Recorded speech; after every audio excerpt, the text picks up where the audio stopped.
Hello friend, welcome to my YouTube channel CTVT Solution. In this video we will discuss about the Ascaris lumbricoid, which is also known as roundworm. In this video we will discuss about the habitat, mode of infection, pathogenicity, laboratory diagnosis and prevention of Ascaris lumbricoid. First of all, Ascaris lumbricoid. What is the infective stage of the Ascaris lumbricoid? When the person having the symptoms of Ascaris lumbricoid or parasite carrying, then it passes through the stool and goes to the soil. After going to the soil, it undergoes the metamorphosis after 10 to 14 days and convert into embryonated egg, which is the infective stage of parasite. Infective stage of parasite. Infective stage of parasite. When then it is the infective stage of parasite. The mode of infection क्या होता है? Man acquire infection by the ingestion of food, water or raw material, vegetable contaminated with embryonated egg.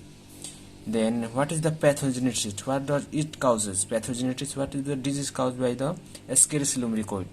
The disease caused by Ascaris lumbricoid is known as Ascariasis, which is caused by growth, migrating larva and adult worm.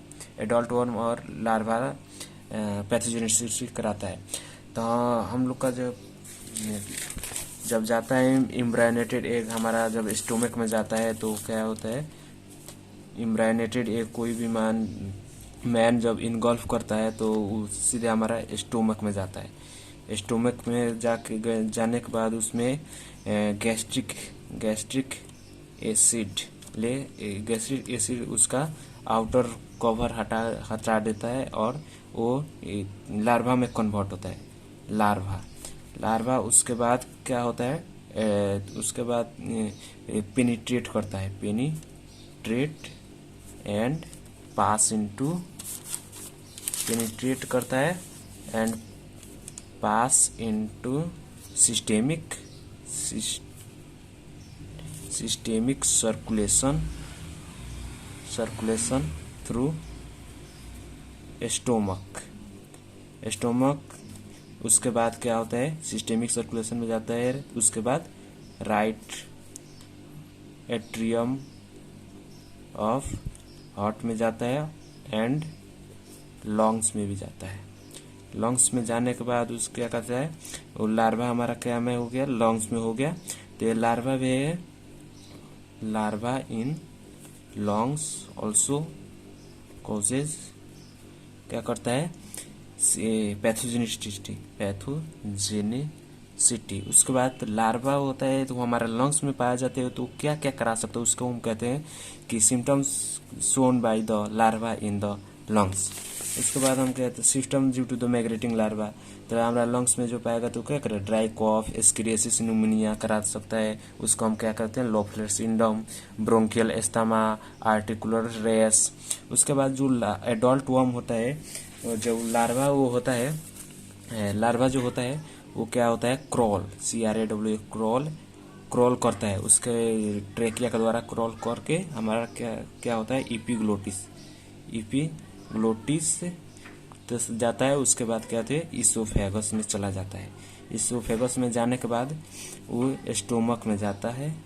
Stomach में जाने के बाद वो क्या develop into adult हो जाता है. उसके बाद वो क्या करता है, एग रिलीज करना शुरू कर देता है.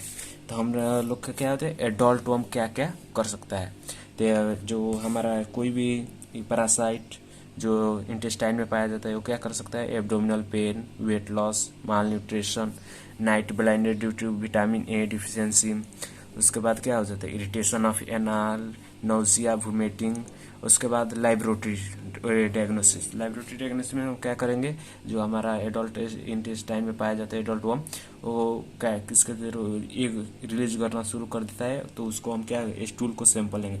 तो पहले हम करेंगे स्टूल के एग्जामिनेशन। इसके लिए हम सबसे पहले एक चाहे 2 ड्रॉप हम नॉर्मल सलाइन को ले लेते हैं। उसके बाद हम लोग जो स्टूल लेंगे उसको हम उसमें मिला के और कवर स्लिप से हम उसको कवर करके हम माइक्रोस्कोप में जाते हैं। Under first 10x, under 10 high power में 40x में जाते हैं। उसके बाद उसमें हम एस्केरिस लुम्ब्रिकोइड को एक को खोजते हैं।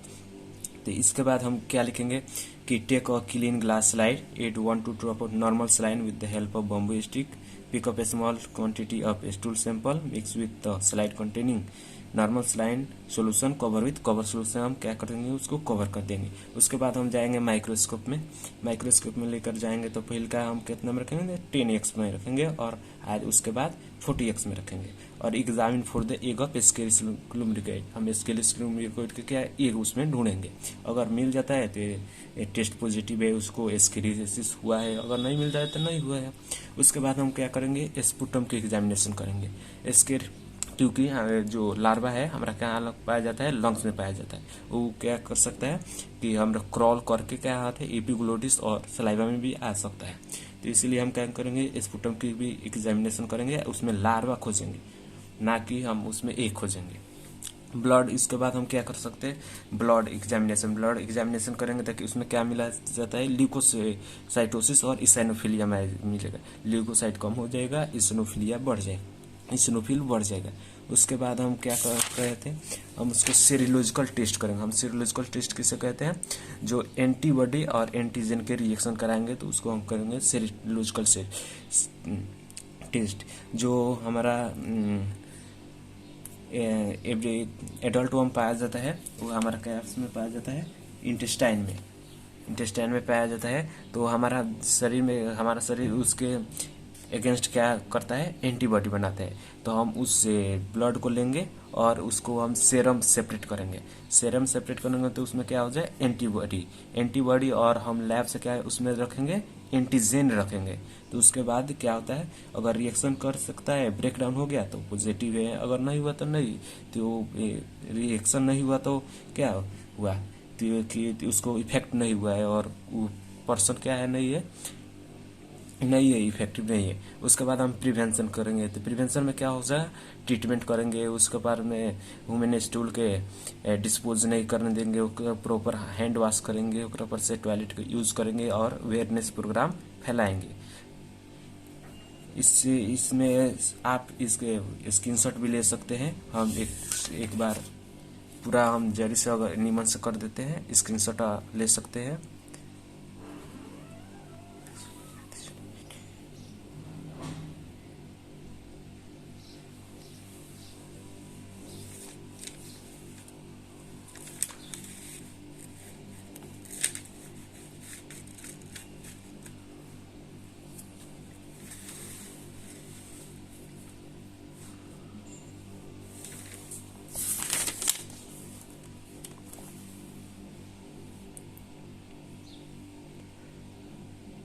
Thanks for watching the video. If you like video then like and subscribe my channel and also comment on which parasite you want to do in the best brief description.